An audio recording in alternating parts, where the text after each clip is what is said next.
Caroline Dowd-Higgins. Thanks for listening to Your Working Life, my podcast series featuring thought leaders in the career and personal growth arena.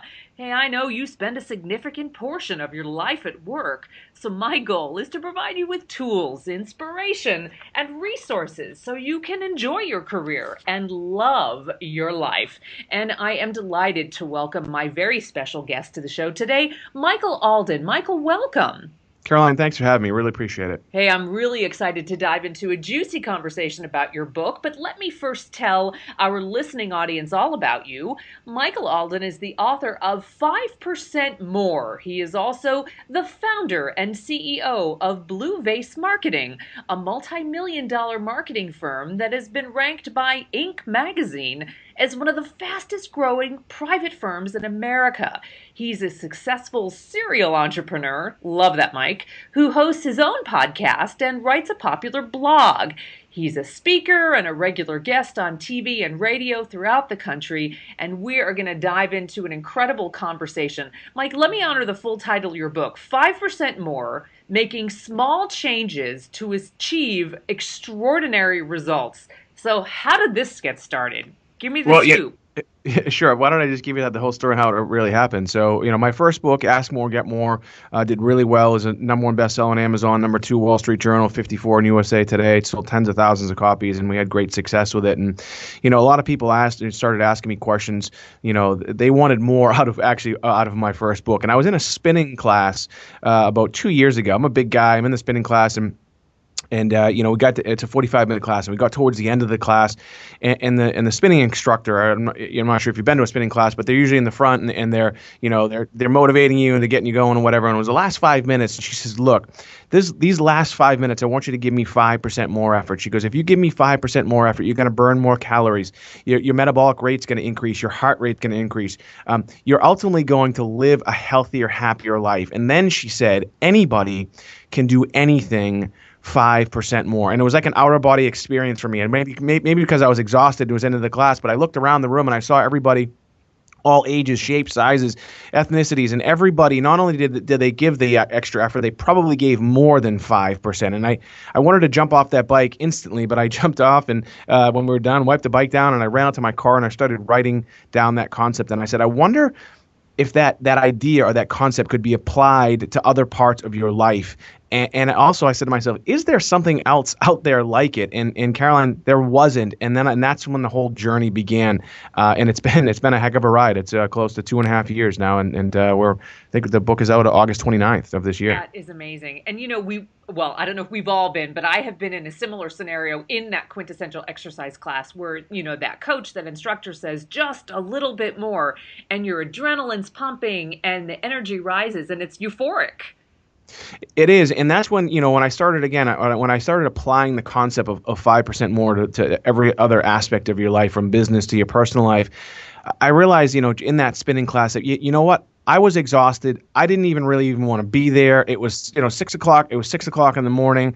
But you do get the endorphins and you get a little pumped up a little bit, and I did push through, and so didn't everyone else. And that's, to me, was that instant aha moment, saying to myself, anybody can do this in any aspect of their life. And to me, that was just so powerful, because, you hear about all these programs out there that say you need to be 10 times better than everybody. You need to be 100% on 100% of the time. You need to be all in. You need to be fully committed 100% of the time. And Caroline, I know that you know this. A lot of people don't, though. That never works. Our brain is not wired that way. Our physiology is not wired that way. It is, however, wired in a way that we're able to take small progressive steps over time until those steps become habit. And once they become habit, then your life really changes. And it's really, really simple stuff. Yeah, and you're right, because the 100% all the time just isn't sustainable, and frankly, that's why people are burning out and literally dropping out. So let's go back, though, because you're right. The common theory is that it's better to focus on those stretch goals and those long-term goals, and you're really saying the opposite. Think about short-term goals. So walk me through that. Sure. Yeah. I've been in sales my whole life. I've been through sales trainings. I've hired sales trainers. I put on sales trainings. I have a sales force of over 100 people. At one point, it was almost 200. So, I've been involved in that world for a long time. And you always have, you have your baseline goal, then you have your medium goal, right? That's the goal you probably should hit. And then you have your stretch goal. And the stretch goal is always positioned in a way where it's this carrot that's dangling, and it's, it's the big payoff. That's when you're really going to make the money. And nobody hits the goal. Now, you're going to have a few outliers that will hit it here and there, but it's never sustainable. Again, you will have some few outliers that will always hit it, and those people are, just like a phenomenon, and we're always going to have those outliers in life. But however, for the greater community, for most people, it doesn't really work. So when I started looking at, like things like sales, we say, look, what if you just did just a little bit more than you did the day before? Let's forget about 5 years out. Let's forget about a year out. Let's forget about the end of the month. Let's think about what you're going to do today. And then let's look at tomorrow. And then let's look at the next day, because it's so much easier to wrap your head around it. And the other thing is accountability. When you're able to look at what I like to call these 5% moments, or these 5% days, and then you look back on it, it's so much easier to comprehend. It's so much easier to understand. And this is how our genetic makeup is really made. We're not designed to process things, 10 years out, 15 years out, because it's too abstract. It's not a reality. Today is a reality. Tomorrow is a reality. And we can understand that. So let's have 5% moments and then compound on them over time. And it works. Well, what I love about this too is it's just so realistic and attainable for everybody, because so many people are daunted by those, stretch goals or the dream big philosophy. And I've even heard myself saying that in my coaching and in my speaking, because it's part of the nomenclature, but it wigs so many people out and shoots their self-confidence in the foot. And this is doable. This is real. Well, that's the thing. I just got really frustrated with all the unrealistic, when you talk about dreams. I tell people dreaming is for sleeping. Okay, let's stop dreaming. When I was a kid, I would dream about being rich. I would dream about, flying in my own private jet. I would dream about driving the nice car. I would dream about the things that I would want. And that's all they ever were, is they were dreams. And it's funny. I spoke at a high school a couple of years ago, and I got up towards the end. There was a bunch of kids that were at-risk kids. And towards the end, I told them that. I said, stop dreaming. I said, let's set big goals. I'm okay with setting big goals, but let's break them down on a micro level so we can achieve those goals over time. And the funny part about it is I didn't realize this, but there was a gentleman that spoke after me, and his whole speech was about dreaming big.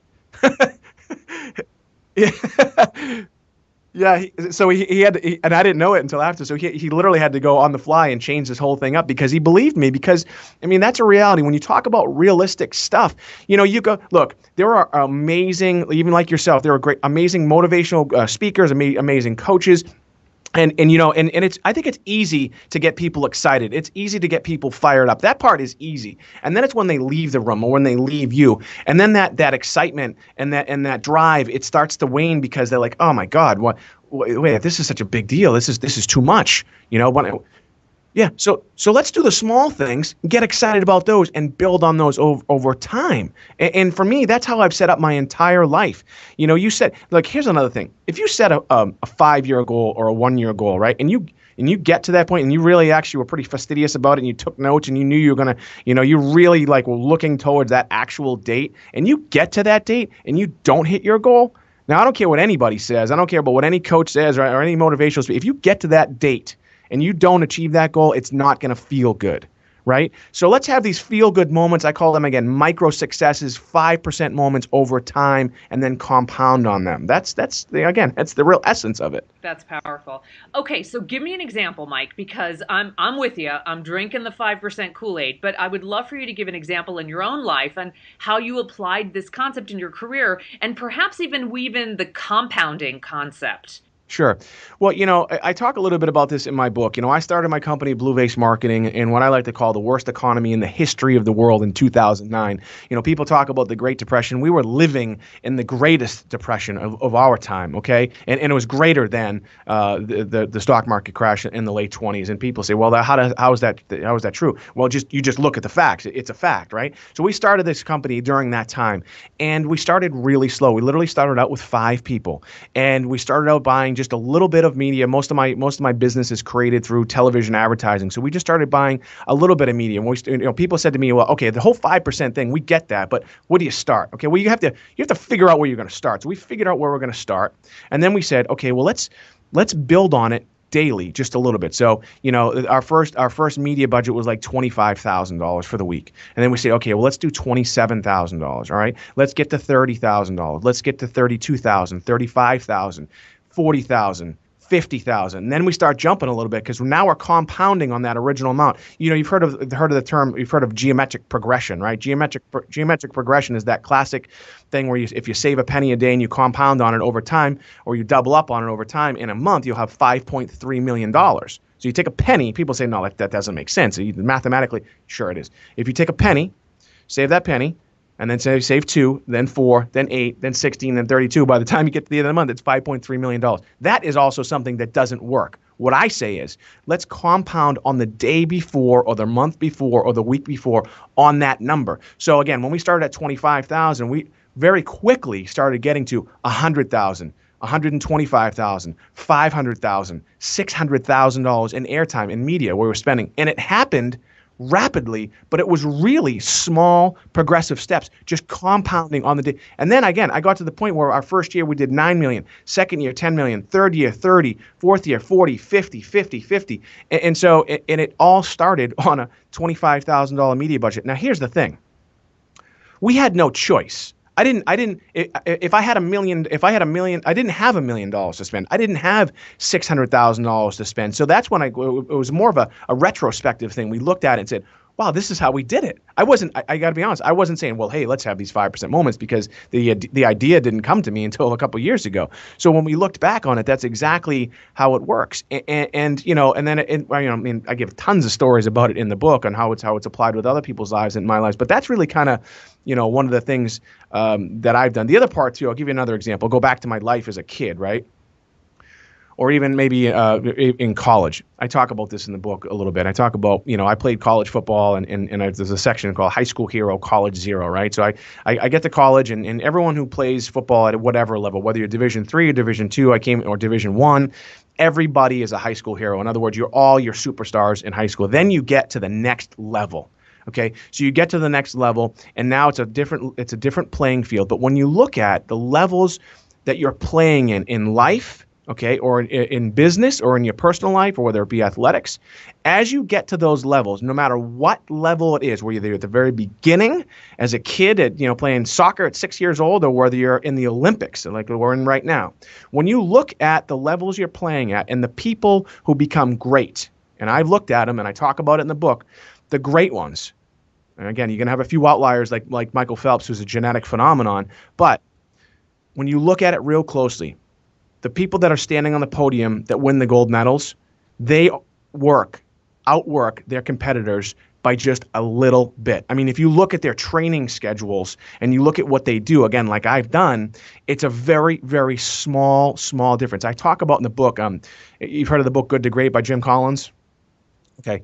I had finished my book. My book was done, and I couldn't believe I hadn't read his book, and I was reading his book on vacation, and he tells a story in there about a six-time Ironman Hawaiian champion, okay, in Hawaii, six-time champion. And he tells a story in there about what his training regimen was like. But one of the interesting things, and it was a real small section in the book, it really wasn't a big part of the book, he talks about what this gentleman did is the one thing that he did that was different than everybody else is he rinsed his cottage cheese before he ate it.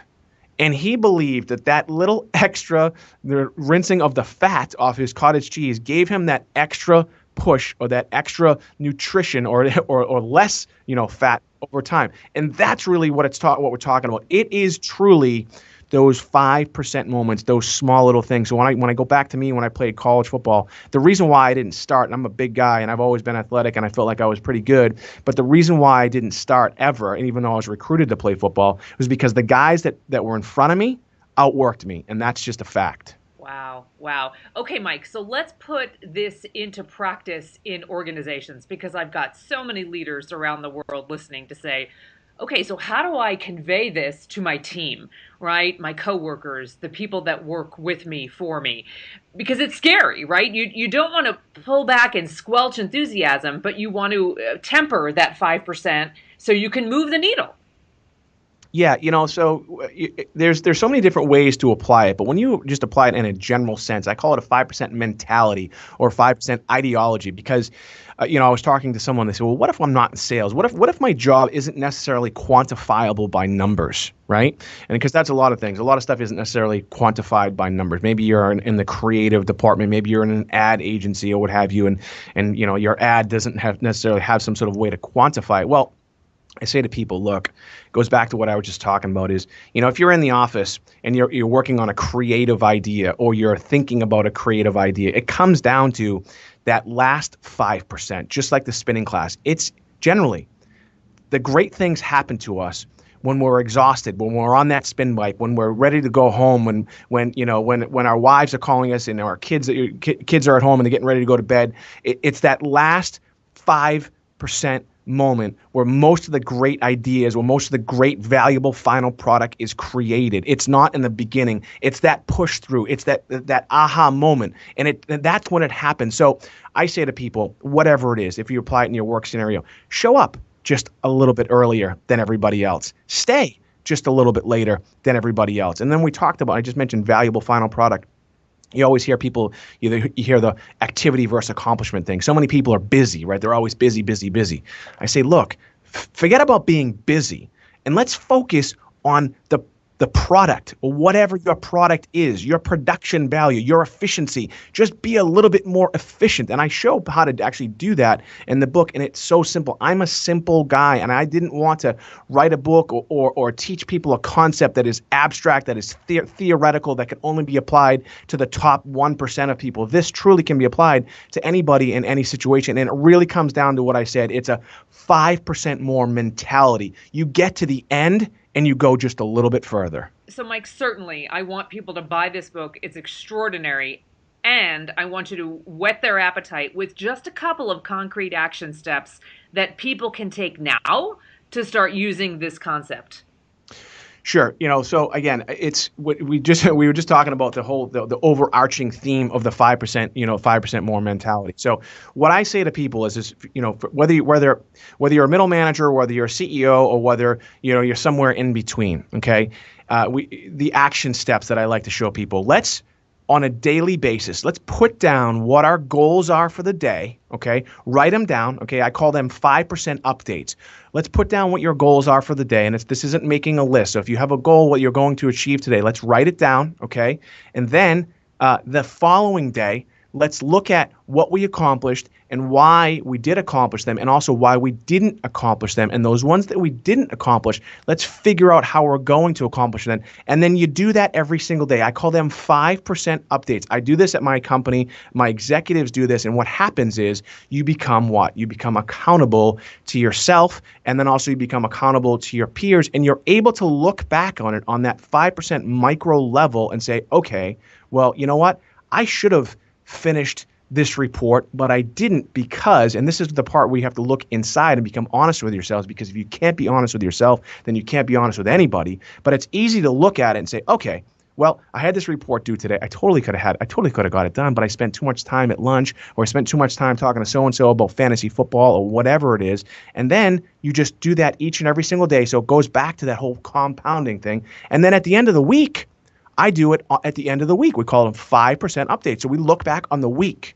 Okay, so I go daily and then weekly. And that's it. It's really, really simple because it makes you more accountable, and it's attainable, it's realistic, and it can be applied, again, in virtually any aspect of your life. And whether you're a stay-at-home mom and you want to accomplish something, you want to, accomplish something for your kids, or you want to get things done in the house. This isn't making a list. It's becoming accountable to yourself. So there's a bit of a dialogue with yourself in that. And I do it just right on email. You can do it on your phone. You can in the little note section. I'm not a big fan of these micro managers and things like that, but this is more of just something for you to become accountable to yourself on a micro level. Does that make sense? It does. It does. Okay. That was beautiful. Thank you for that clarity. Okay, as we wrap up, because I want to honor your time, what about change? I know you write about this so eloquently in the book, and so many people are are change averse, right? They are resistant to change. How do we use the 5% more mentality to help them? Well, the only thing that's constant is change, right? And so people are always resistant to change, and that's also again when I goes back to the whole thing why I was frustrated with some of these things that are out there because nobody can make these wholesale cold turkey type changes and allow them or so that they can become sustainable. It just again it can't be done. Our brains are not wired that way. So, if you want to be successful in life in whatever it is, if you want to, get that nicer house, or you want to get that, that promotion, you want to, have a better personal life, you have to make some sort of change. I was a little reluctant to even use that word on the front of my cover, but the fact of the matter is you need to change in order to grow. So, but you can't make that wholesale, that 100% change. So let's just make small changes, and that's it. Just a small look. I just had a. I'll just say that I just had a physical yesterday. Okay, a year ago, I got on the scale. I was 272 pounds. My heaviest weight I was ever at when I played college football. I was 248, and it made me sick to my stomach because I'm a fitness guy. I go to the gym all the time. I feel like I eat pretty healthy, but obviously I wasn't. Right. And so I said to myself, well, I got to do something about this. Right. And I could do that. I've dieted before and I've been ripped before and all that whole thing. But I needed to do something that was realistic for me. So I just told myself, look, I'm going to try and lose a couple pounds a week over time. OK, today, as I sit here, I'm 246 pounds. I need to be 220. But what I said to myself is follow your own principles, Mike, and let's just do little changes. Let's make small changes. And by the way, I screw up all the time. I have an ice cream with my daughter, and I don't just throw it in the trash and give up. I go back to what I was supposed to do before, just like those daily updates, and I say to myself, why didn't I accomplish that? Well, I didn't accomplish that day of eating clean because I had an ice cream with my daughter, and that's okay. But don't give it up. Exactly. Michael Alden, you are an inspiration. Your book is 5% More, Making Small Changes to Achieve Extraordinary Results. Tell us how we can buy it and also how we can follow you out in the world of social media. Sure. Well, it's available right now for pre-order on Amazon, Barnes & Noble, Books A Million. It's available on several different independent bookstores. If you like the independent bookstores, I'd love supporting them. So if you can go to those today and pre-order the book, I'd really appreciate it. I have a goal, and my goal is I want to be a New York Times best-selling author. And it's not just an ego thing. It's actually a big thing, not only for me, but for my company, for my family, and also for their families and the greater community. So hitting that list is not an ego thing. It's actually a great thing for my entire company and the surrounding community. So you can find it again on all those websites, Barnes & Noble, Amazon, Books A Million, wherever books are sold. You can find me at michael-alden.com. I'm on Twitter at Mike Alden 2012, Instagram Mike Alden 2012, and my Facebook page is /The Alden Report. Brilliant. Mike, I thank you so much. You have inspired me. You have given me a great new tool, which I will implement, and I'm grateful that you spent time with me on the show today. Well, thanks for having me. I really appreciate it. And I want to thank all of you for tuning in to Your Working Life, where my goal is to help you design your career destiny so it doesn't happen by default. Career and life satisfaction is possible, and it's time to embrace what you love doing so you can do more of it. My show is now available on iTunes, YouTube, Podbean, and Stitcher. Hey, leave a comment because I always appreciate hearing from my listeners. I'm Caroline Dowd-Higgins. Take good care.